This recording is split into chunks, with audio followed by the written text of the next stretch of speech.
अस्सलामु अलैकुम वरहमतुल्लाहि वबरकातुह। उम्मीद है आप हज़रात खैरियत से होंगे। आज का हमारा जो नया सबक है वो हम शुरू कर रहे हैं कि कैसे कोई स्टॉक छोटे से बड़ा बनता है और अपने इन्वेस्टर को बहुत सारा नफ़ा देता है।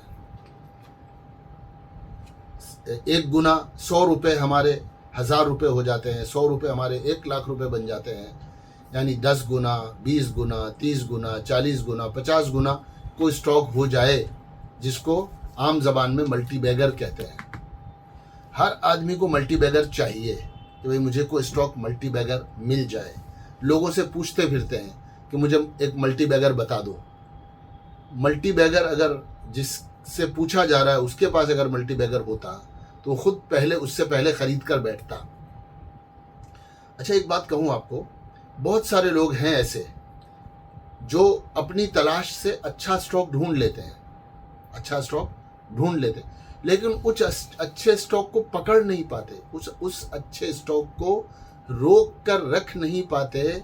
हमारी जो बुरी आदत है चर्न करने की, थोड़े थोड़े दिनों में स्टॉक को बदलने की, कि अब ये छोड़ दो कोई दूसरा ले लेंगे, कोई छोड़ दो दूसरा ले लेंगे, उसकी वजह से हमारे हाथ से अच्छे स्टॉक निकल जाते हैं। और 5 साल 10 साल बाद आदमी अपना जब रिज़ल्ट देखता है तो कहता है काश वो 5 स्टॉक जो मैंने ख़रीदे थे, अगर वो मैंने न बेचे होते तो आज वो 5 स्टॉक जो है मल्टी बैगर बन गए होते। 10, 20, 25, 50 गुना उन्होंने मुझे प्रॉफिट दे दिया होता। लेकिन इस बुरी आदत की वजह से आदमी को मल्टी बैगर मिलते हैं और वो उसे छोड़ देता है। तो मल्टी बैगर ढूंढने में कुछ चीज़ें तो फंडामेंटल हैं जो काम करती हैं, और कुछ चीज़ें इंसान की अपनी साइकोलॉजी है कि उस साइकोलॉजी पर, उस डर पे, उस लालच पे, डर और लालच और खौफ, इस सब पे अगर आपने काबू नहीं पाया तो अच्छी चीज़ें आपके हाथ से छूट जाएंगी। अब हम थोड़ी बात करते हैं। सबसे पहला काम यह है कि अगर आपको मल्टी बैगर ढूंढना है तो सबसे पहली कंडीशन यह है कि आप छोटी कंपनियां, उनकी एक लिस्ट बनाओ। आप छोटी कंपनियों की एक लिस्ट बनाओ। छोटी कंपनी का मतलब यह है कि 1000-1500 करोड़, किसी को 500 अच्छे लगते हैं, किसी को 1000 अच्छे लगते हैं, किसी को 1500 अच्छे लगते हैं। 1000-1500 करोड़ से लेकर 10,000 करोड़ तक की जो कंपनियां हैं उनकी आप एक लिस्ट बनाओ। लिस्ट बना ली आपने, मान लो 200 कंपनियां निकली, 250 कंपनियां निकली, 300 कंपनियां निकली, तो सबसे पहला काम है कंपनी छोटी हो। फिर उसके बाद उन कंपनियों में देखो कि प्रमोटर का होल्डिंग कितना है। प्रमोटर का होल्डिंग मोर देन 50% होना चाहिए या मोर देन 60% होना चाहिए। ये सब्जेक्टिव चीज़ है, आप इसको कम ज़्यादा कर सकते हो। तो प्रमोटर का होल्डिंग 50%, 60% या उससे भी ज़्यादा होना चाहिए, नंबर 1। नंबर 2, नंबर 3, FII और DIIs यानी फॉरेन इन्वेस्टर्स और डोमेस्टिक इन्वेस्टर्स जो हैं वो दोनों मिला के 5% से कम होने चाहिए। अब ये 5% कोई उसूल नहीं है, 6% भी हो सकते हैं, 4% भी हो सकते हैं, सब्जेक्टिव चीज़ है। मतलब ये है कि अभी वो स्टॉक जो है वो बड़े लोगों के हाथ नहीं पहुंचा हो। दूसरा, उस स्टॉक को मार्केट में अभी कोई खास जानता ना हो, कंपनी छोटी हो, 1000 करोड़ से लेकर 10,000 करोड़ के दरमियान की, उसके प्रमोटर्स जो हैं उनका स्टेक 50%, 60% जितना होना चाहिए। तीसरे, FII और DII का होल्डिंग उसमें दोनों का मिलाकर के भी 5% से कम होना चाहिए। ठीक है, अब आगे बढ़ते हैं कि जब आप कहोगे कि मौली साहब, जब ये सारी चीज़ें और उस कंपनी को कोई जानता ना हो, उस कंपनी को अभी कोई ज़्यादा जानता नहीं है, उसका नाम अखबारों में नहीं आता, उसका नाम टीवी पर नहीं आता, एनालिस्ट जो है वो उसको एनालाइज नहीं कर रहे, कहीं भी किसी भी एनालिस्ट के रडार पर वो कंपनी अभी नहीं आई है, या आई है तो कोई इक्का दुक्का एक दो लोग, एक एनालिस्ट, दो एनालिस्ट जो है उसे देख रहा है कि वो कंपनी जो है ये कर रही है, वो कर रही है। अब आप कहोगे कि ऐसी कंपनी अगर आप चाहते हो तो हमें पता कैसे चलेगा? छोटी कंपनी है, मैनेजमेंट जो है उसका स्टेक ज़्यादा है, बाज़ार में, अखबारों में, टीवी पर उसकी कोई खबर नहीं आती है, कोई एनालिस्ट उसको कवर नहीं कर रहा है, तो उसका पता हमें कैसे चलेगा? तो मैंने बताया ना आपको कि पहले एक उस कंपनी उतनी कंपनियों का एक लिस्ट बना लो स्क्रीनर पर जाकर के, वहाँ लिखो मार्केट कैपिटलाइजेशन लेस देन 10,000 और दूसरा लिखो market capitalization more than 1,000 crore. इतना आपने लिख दिया तो फिर उसके बाद आप देखोगे कि कंपनियों के नाम आपके सामने आ जाएंगे। मैं आपको करके भी बताता हूँ। अब ये सबसे पहले इसमें ये मेरा नाम है, मैंने अपना ही खोला हुआ है। आप अगर इसको नहीं जानते हो तो जान लीजिए और यहाँ लॉगिन करके आप अपने नाम से इसको लॉगिन कर लीजिए। फिर सबसे पहले यहाँ स्क्रीन्स हैं, इसको क्लिक कर रहा हूँ मैं। ये स्क्रीन्स मैंने क्लिक करी। अब यहाँ पर क्रिएट न्यू स्क्रीन है। इससे पहले आपको ये बता दूं, ये मेरा एक कस्टमाइज स्क्रीनर है, बायोमैक कैपेक्स स्क्रीनर। ये मैं कभी आपको बताऊंगा। जो लोग कैपेक्स को समझते हैं वो इस स्क्रीनर में जाकर जो कंपनियां हैं उनको एनालिसिस कर सकते हैं। रेडी है, ये मैंने लिख दिया क्रिएट न्यू स्क्रीनर। अब इसमें क्या करना है आपको? Market capitalization more than 1,000 crore,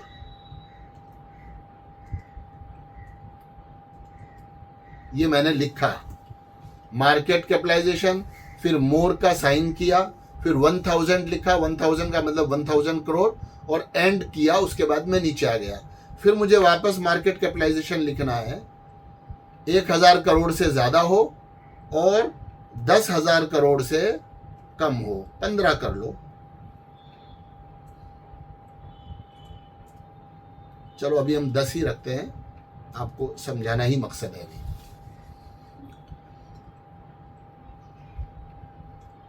अब मुझे अगर इसी पर रिजल्ट लेना है तो रन दिस क्वेरी, इस क्वेरी को रन करूंगा तो ये मुझे कंपनियां देगा जो जिनका मार्केट कैप 1,000 करोड़ है से ज़्यादा है और 10,000 करोड़ से कम है।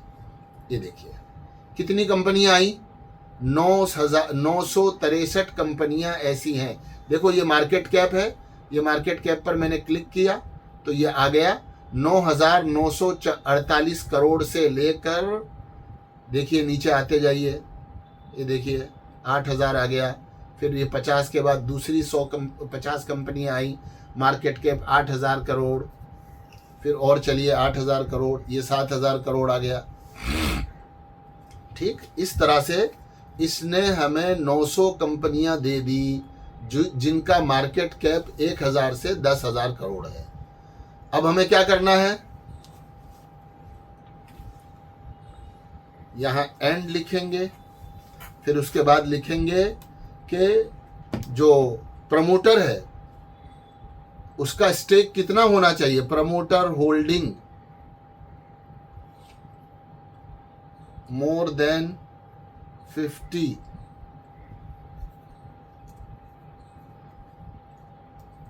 एंड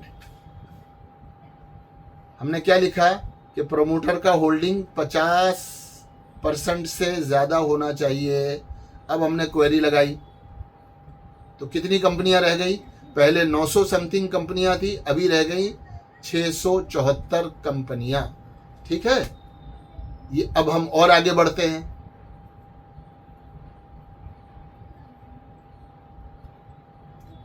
यहां एंड हमने लिखा। तीसरी चीज हमने बताई थी कि डीआईआई और एफआईआई की हिस्सेदारी 5% से कम होनी चाहिए। तो अब हम उसको भी लिखते हैं, एफआईआई होल्डिंग प्लस डीआईआई, दोनों को ब्रैकेट में बंद करना है। जब दो चीज़ें लिखते हैं एक साथ तो उसको ब्रैकेट में बंद करते हैं। अब हम यहाँ करेंगे -5, ठीक है। FII प्लस DII होल्डिंग <5%, ठीक है। अब इस वापस से ये क्वेरी आप रन करो। कितनी हो गई कंपनियां? 318। 674 कंपनियां थी, अब कितनी हो गई? 318 कंपनियां, जिनमें FII और DII का होल्डिंग 5% से कम है। यानी हम ऐसी कंपनियों को देख रहे हैं जिनको अभी लोग जानते नहीं है। वो कंपनियां हैं, वो अच्छा बिजनेस कर रही हैं और धड़ल्ले माल बेच रही हैं और उनका ग्रोथ हो रहा है। अब अगली चीज मैं आपके सामने बयान करूं, वो क्या है? वो ये है कि मैनेजमेंट पागल होना चाहिए कंपनी को बड़ा करने के लिए। वो मैनेजमेंट का होल्डिंग जो है, शेयर प्रमोटर्स का जो होल्डिंग है वो 50% से ज़्यादा क्यों रखा है? आप उसको 60% भी कर सकते हो। देखो, हम फिर 60% करेंगे तो कुछ कंपनियां और कम हो जाएंगी। 60 करके दिखाता हूं आपको।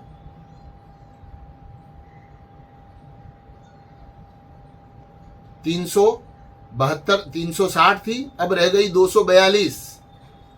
तो ऐसे आप नीचे जाते हुए उनको कम कर सकते हो, कम से कम करके आप देख सकते हो।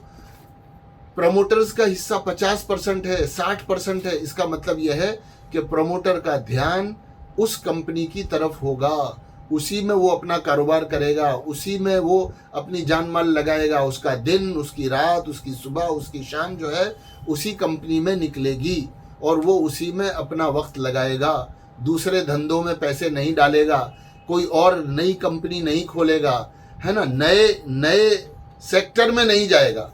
अगर कोई सब्सिडरी वो खोल भी रहा है तो अपनी ही कंपनी से रिलेटेड, उसी तरह के बिजनेस से रिलेटेड कोई दूसरी कंपनी उसने किसी दूसरे स्टेट में खोल दी, किसी दूसरे मुल्क में खोल दी, नई जगह पर चला गया, तो ये तो हो सकता है।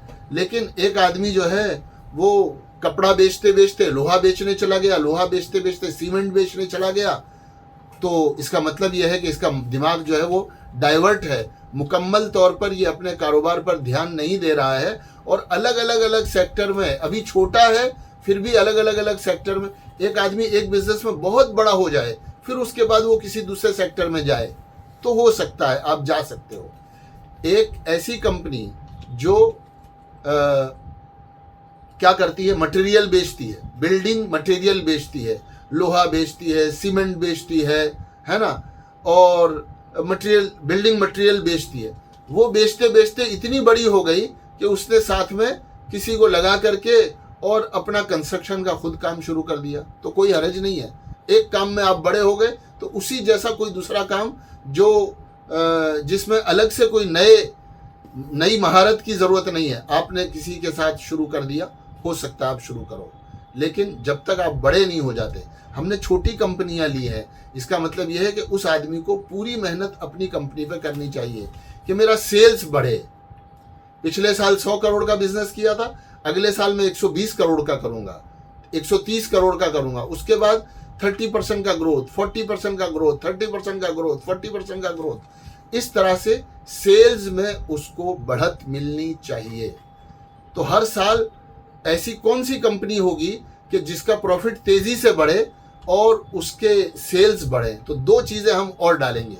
मैनेजमेंट पागल होना चाहिए बिजनेस को बढ़ाने के लिए कि मेरा बिजनेस ग्रो करे, मेरा बिजनेस ग्रो करे। मैं एक स्टेट में हूं, अब दूसरे स्टेट में सेम बिजनेस करूंगा, उसके लिए वहां दुकानें खोलूंगा, उसके लिए वहां डिस्ट्रीब्यूटर लगाऊंगा, उसके लिए वहां कारखाना डालूंगा। तो एक स्टेट से दूसरे स्टेट में, एक मुल्क से दूसरे मुल्क में सेल्स बढ़नी चाहिए। सेल्स बढ़ाने के दो तरीके होते हैं। एक ये है कि आप अपना बिजनेस बढ़ाओ, जो चीज़ें बेच रहे हो, जितनी 100 पैकेट बेच रहे थे तो कोशिश करो कि अगले साल मेरे 200 पैकेट बिके। 200 पैकेट बेच रहे हो तो आप सोचो कि अगले साल मेरे 400 पैकेट बिके। तो मेरे पैकेट भी बढ़ने चाहिए और जो पैकेट मैं बेच रहा हूँ उस पैकेट को पहले मैं 100 रुपये का बेच रहा था तो आइंदा मैं कोशिश करूँ कि वो 105 रुपये का बिके, 107 रुपये का बिके, 108 रुपये का बिके। तो वॉल्यूम भी बढ़ेगा और वॉल्यूम बढ़ेगा और साइज भी बढ़ेगा, क्वांटिटी भी बढ़ेगी और आपका वॉल्यूम भी बढ़ेगा और आपकी वैल्यू भी बढ़ेगी। ये दो तरह से होता है, वैल्यू से और वॉल्यूम से। तो सबसे पहला काम ये होता है, वो वैल्यू बाद में बढ़ती है, पहले वॉल्यूम बढ़ता है कि भाई मैं डिस्ट्रीब्यूटर बढ़ाते जाऊं, बिजनेस बढ़ाते जाऊं। तो अब हम क्या करेंगे, अब हम इसमें डालेंगे एंड सेल्स ग्रोथ।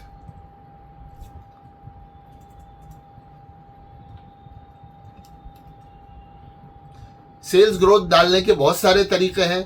पिछले 3 साल में कितना सेल बढ़ा, 5 साल में कितना बढ़ा, अभी हम उसकी तरफ नहीं जा रहे, हम बेसिक सिखाना चाह रहे हैं। तो सेल्स ग्रोथ, फॉर एग्जाम्पल, साल भर में किसी कंपनी का सेल्स का ग्रोथ 20% कम से कम होना चाहिए अगर आप मल्टीबैगर ढूंढ रहे हो तो। 20%, मोर देन 20। एंड और प्रॉफिट ग्रोथ जो है वो कम से कम आप मान लो वो भी 20 ही है। तो दो चीजें और डाली हमने इसमें। क्या डाला? सेल्स ग्रोथ और प्रॉफिट ग्रोथ। कोई कंपनी ऐसी है, देखो सेल्स को बढ़ाना बहुत मुश्किल है, आसान काम नहीं है। खासकर ऐसी कंपनियों के लिए जो मान लो पूरे इंडिया में काम कर रही है, सारी जगहों पर उनका बिजनेस है, सारी जगहों पर उनकी ऑफिसेज है, सारी जगहों पर उनका डिस्ट्रीब्यूटरशिप है। अब क्या करना होगा अगर उनको सेल्स बढ़ाना है? तो दूसरी कंपनियों का सेल्स वो कम कर रही हो, उनका मार्केट शेयर खा रही हो।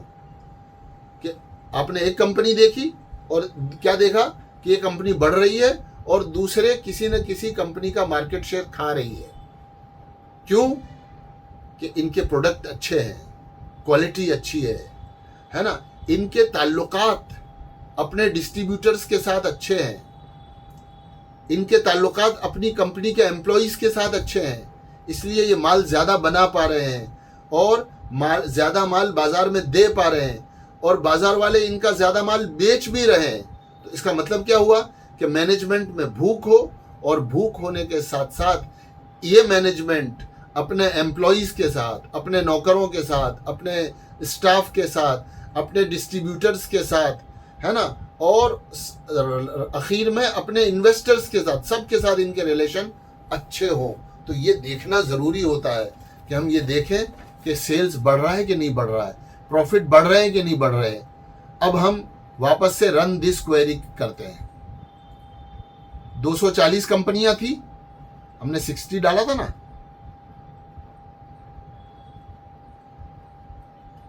प्रोमोटर होल्डिंग हमने 60 डाला, उसके बाद हमने सेल्स ग्रोथ किया 20%, मोर देन 20%।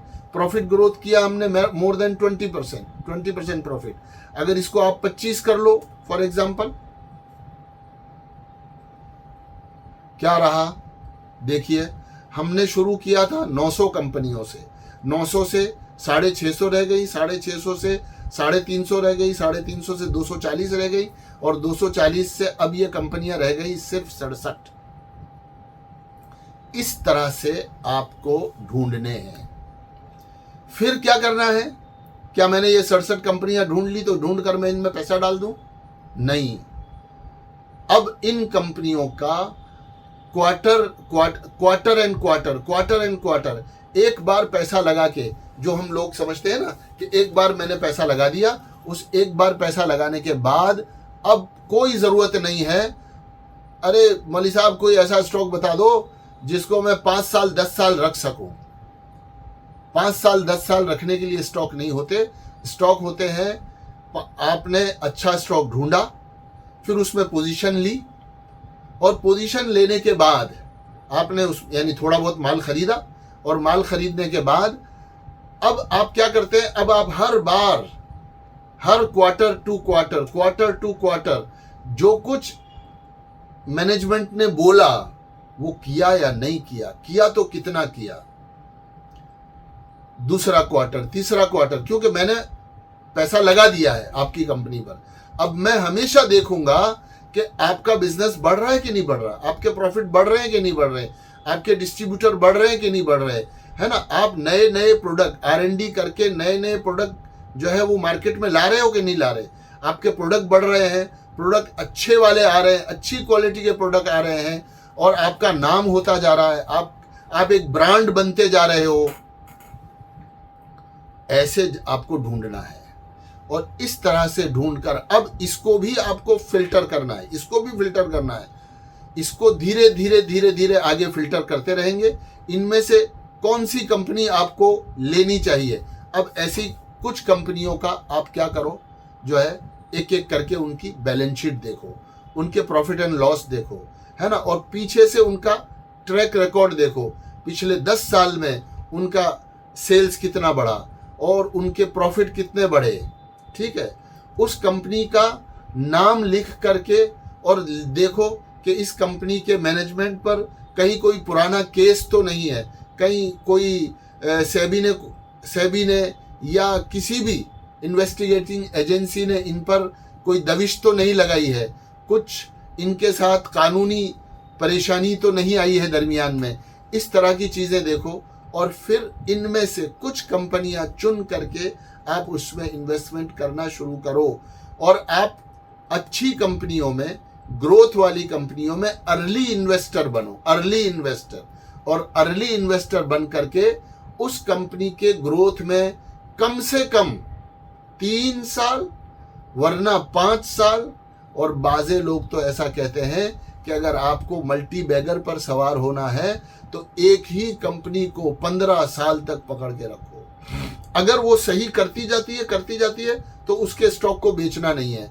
जो चीज़ देखकर हमने वो कंपनी खरीदी थी वही चीज़ वो करती जा रही है और उसके प्रोडक्ट बढ़ते ही जा रहे हैं, उसका मैनेजमेंट जो है उसी कंपनी में लगा हुआ है, सेल्स बढ़ रहे हैं, प्रॉफिट बढ़ रहे हैं, मार्केट कैप बढ़ता चला जा रहा है और हर चीज़ बिल्कुल सही तरीके से चल रही है। तो हो सकता है आज एक स्टॉक को आप 100 रुपये में खरीदो और आगे जाकर 2, 5 साल, 10 साल में वो स्टॉक 10,000 रुपये का हो जाए, 5,000 रुपये का हो जाए, 8,000 रुपये का हो जाए, 10,000 रुपये का हो जाए। तो इस तरह से एक स्टॉक को पकड़ना, क्या ऐसा हो सकता है? ऐसा हो सकता है कि हाँ 100 कंपनियों में से 2-3 कंपनियां मल्टी बैगर बनती हैं, 100 कंपनियों में से 2-3 कंपनियां मल्टी बैगर बनती हैं। 100 कंपनियों में से 12 से 20 के दरमियान कंपनियां जो है माइक्रो कैप से स्मॉल कैप और स्मॉल कैप से मिड कैप तक बन जाती हैं। 50 कंपनियां, 100 में से 50 कंपनियां जहां से शुरू हुई थी वहीं खड़ी रहती हैं। 1000 करोड़ की थी, 1000 करोड़ से 2000, 2000 करोड़ से फिर 1000 करोड़, 1000 करोड़ से 3000, 4000 करोड़, फिर 1000, 2000 करोड़ ऊपर नीचे होती रहती हैं और वो उसी जगह बरस तक चलती रहती है। 1000 करोड़ की कंपनी 5 साल बाद भी आपको कंपनी मौजूद है, कारोबार हो रहा है, लेकिन क्या हुआ 5 साल बाद देखा तो वो 1500, 2000 करोड़ की है, फिर नीचे आ गई, फिर 2-4 करोड़ की बन गई। यानी वो अपनी ही रेंज में साल तक घूमती रहती है। माइक्रो कैप ही रहती है, स्मॉल कैप भी नहीं बन पाती, स्मॉल कैप ही रहती है, वो मिड कैप नहीं बन पाती। तो 100 में से 2-3 कंपनियां मल्टी बैगर बनती हैं, यानी 1000 करोड़ से 50,000 1 लाख करोड़ तक की कंपनियां बन जाती हैं। समझ में आई? 3-4 कंपनियां, 15 से 20 कंपनियां जो है वो मिड कैप बन पाती हैं। 50 कंपनियां तकरीबन जो है वो जहां खड़ी थी वहीं रहती है। और कितनी हो गई? 50 और 20, 70 और 3, 75 कंपनियां पूरी हो गई। 25 कंपनियां ऐसी होती हैं, 25 से 30 कंपनियां जो जहां से चली थी वहां से नीचे आकर लॉस करके नीचे आ जाती है। उनका मार्केट कैप 1000-2000 करोड़ था जब आपने उनको पकड़ा, 5 साल बाद आप देख रहे हैं तो वो 500 करोड़ की हो गई है। 5000 करोड़ की कंपनी 2000 करोड़ की हो गई है। वो डिटोरिएट होती है और उन बिजनेस उनके हाथ से चला जाता है और वो बढ़ नहीं पाती है। 30-40 कंपनियां ऐसी भी होंगी। ये एक रेशो है जो एनालिस्ट का निकाला हुआ है।